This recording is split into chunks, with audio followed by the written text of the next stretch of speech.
Well, let's get your team news out of the way first and foremost. And I'm interested on two players, Jordan Maguire-Drew and Ryan Taylor.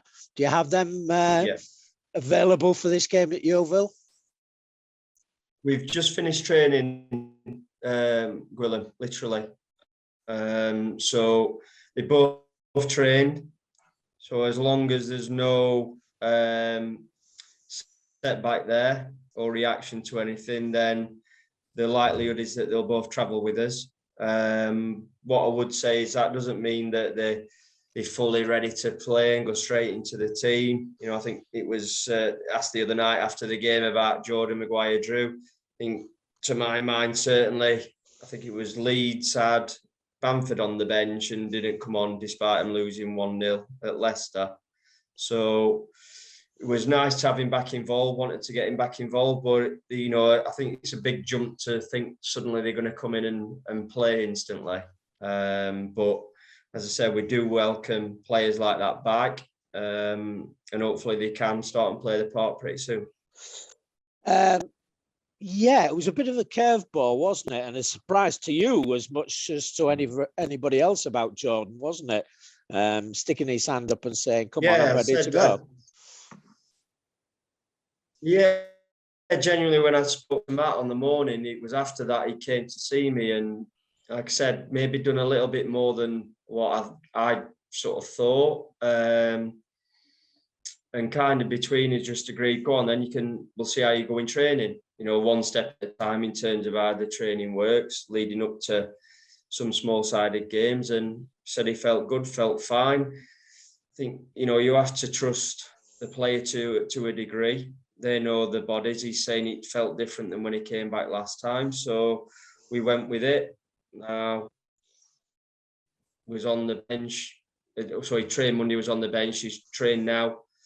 Was he absolutely flat out? I would question that. But, you know, each time he's on the training pitch, he's obviously getting closer to coming into real selection, I guess, contention for that. When do you just say that the risk is greater and the rewards are greater than the risk? I think that would have to be that conversation with the player as well. And I think in this case, it's not so much that, it's just how much he could actually last on the pitch, Gwilym. And, you know, in terms of our season, we're certainly some way off that just yet. But, you know, there has been, not just in this instance, but overall, we have conversations around if it was the last game of the season and that was it, then sometimes players would go out and play. But when we've got, you know, still double figures left in games of the season, then we're hoping that obviously there's going to be times when, you know, them games we might get to that stage and we might have to roll one or two out there. But happy with the fact that he is coming back into contention. And I guess, is it the same with Ryan? Yeah, it will be similar with Ryan. I think slight advantage with Ryan in some regards is, unfortunately, at times he's had these injuries and he's become, I think, pretty self-aware of when he can and when he can't sort of push himself. He seems pretty confident at the minute. The timescales we've kind of have matched up on this occasion. So, you know, that I think he's played, well, I said it, he's played more games than he has done for some time. And that's a positive. But at the same time, maybe we just have to acknowledge that.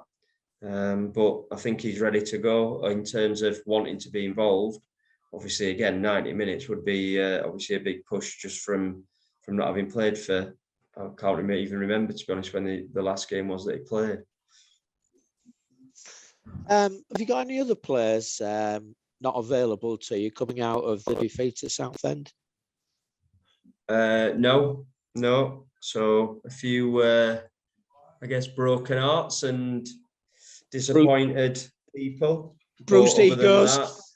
Yeah, maybe a little bit. You know, no one likes. Well, I don't want them to like to lose. That's for sure. So we good from that point of view. Want people that want to be ready to step up and go again on Saturday. That's always the best thing in general, is get back on the horse, as the saying goes, and we need to do that as we travel to Yeovil. And what's the situation with Linnell John Lewis? Is he staying at York, even though, you know, he can't play, you know, this weekend because of the FA Trophy availability or unavailability? Is that an ongoing thing, or are you just taking it on bit by bit? Bit by bit, really. I have had a conversation with Lenny, and I think, you know, we're in talks regarding that situation, but at present that's not been, you know, absolutely clarified what is happening with that. So, you know, once we get to that point, then obviously it'll be in the press and everyone will know about it. Yeah, well, perhaps I'd like to know a bit sooner than everybody else. So will you be will you be recalling him tomorrow to go to Yeovil? No, he can't. He won't be back with us. I think it was this game he misses, and despite the fact he can't play at the weekend, that doesn't change that fact. Right. So aside from, you know, sort of Jordan and Ryan, is there anybody else coming back into your thoughts, your contention that possibly could play, could travel? No. That's kind of the others. Well, it shouldn't be long term, but a longer in terms of they won't be ready for the weekend certainly. So they'll keep doing the work in the gym and on the training pitch, and hopefully won't be you know, too much longer.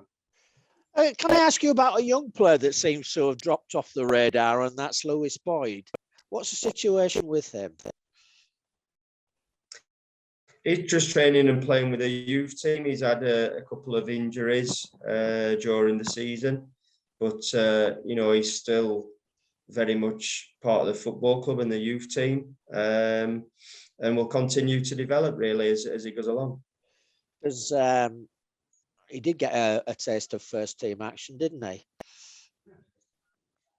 Yeah, before I came, he obviously scored the goal, which I can remember, you know, seeing and hearing about when I was sat at home and watching a lot of football. So yeah, you know, he had an initial taste, and hopefully that'll give him, you know, the drive to want to succeed, as with all the young players. You know, we want them to be hungry and wanting to prove that they can have a career in the game. But you know, he's got a lot of development to come still, and you know, there's certainly no pressure on any of these young players. We want them to progress, and hopefully we can bring some more through. It's getting to that stage of the season where you have to decide one way or another on the young players' futures. Is there anyone that's caught the eye that you think, yeah, he's got a half decent chance? I'd hope so. You know, they get good coaching with Neil and Callum Lester at the club. I think they've done very well. The youth team, in terms of results, have done well. That's certainly not the be all and end all. It's more about the development of the players. But I think we've got a nice balance where we're still trying to emphasise, you know, the importance of results, and you know, if that opportunity comes and you're going in the first team, the importance of results.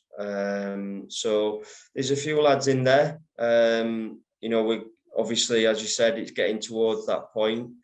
I think we're not too far away from making those decisions. And we'll see, you know, in terms of numbers, how many of those we take on. But one thing I would say as a club, what we're looking to do is trying to be accepting and understanding that if we take some of these players, it's not with the expectation that they're going to be in the team in 2 months' time, in 6 months' time, and it might take a couple of years. You know, that's a big part of the reason for 23s football at clubs, and I've had my say and thoughts on that before. But I think we certainly aiming to be better set up, and like I said, kind of understanding that it's not here's a year, you've got to absolutely smash it or you get released, and then we start that process again. So that's something that we've been discussing, and I think we are going to be in a better place for that. Have you had any benefit from the under-23s this season, Paul? Well, we haven't had it, have we? We haven't got it, Willem, and all right, we kind of we're just more young players. We've had some benefit from other clubs. We've had a benefit from other clubs with some of the loan players, obviously.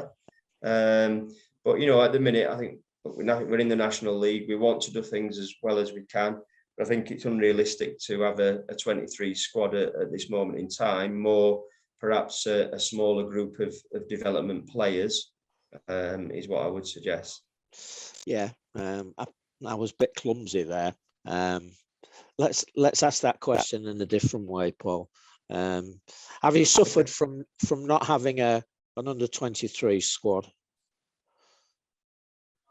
I don't think we suffered because we've never really had one here anyway. You know, it's been, and you know, that's a discussion, as I said, that we kind of had as a club, and we're looking at as in we've got to try and bridge a gap between coming out of the youth team and going into the first team.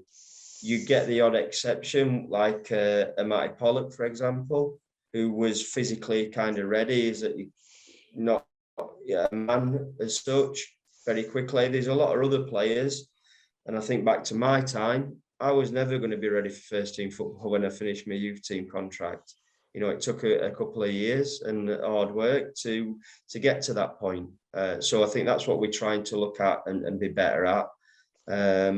We would, you know, we've had these reserve cup games, and not probably being enough of those. And we've looked at, you know, some lads have gone out on loan, and some of those have probably worked, and others perhaps not quite worked. Never any guarantees with that.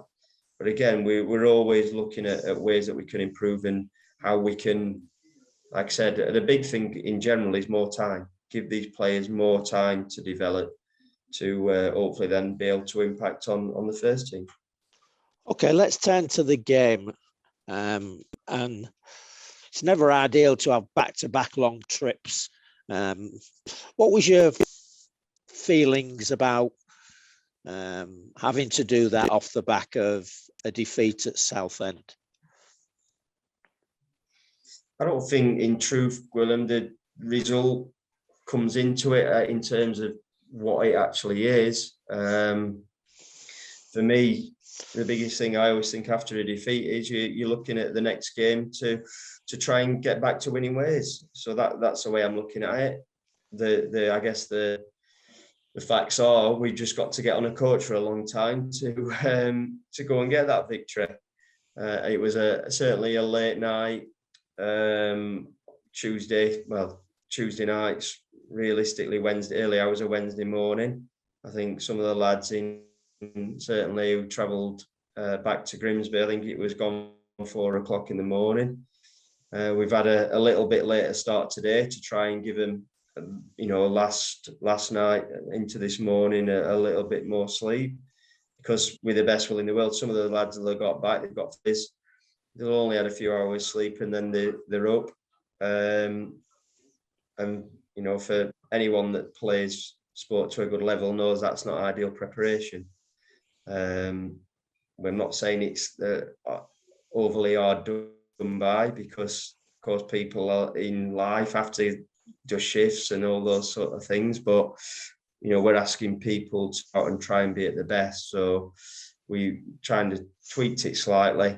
But I'd say we're ready to, or we'll be ready to go to Yeovil, and we want to get back to winning ways. What do you make of Yeovil this season? I look at the results and draw down what I take out of it, and they're a little bit like you. Sometimes they're finding the goals difficult to get. Yeah, they have done a little bit. I think, you know, the manager there has spoke about difficulty. Tried different players, lost Quigley to Chesterfield. So it's not, you know, it's been difficult. I think they've shown signs of being a really good team. and then had some more difficult periods. At the minute, like the result the other night, they'll have been disappointed with. One of the advantages of the long journey home was the game was uploaded. Managed to watch that game back very quickly. You know, from their side, they'll have been disappointed with the 3 goals that they conceded, all, you know, relatively easily avoidable.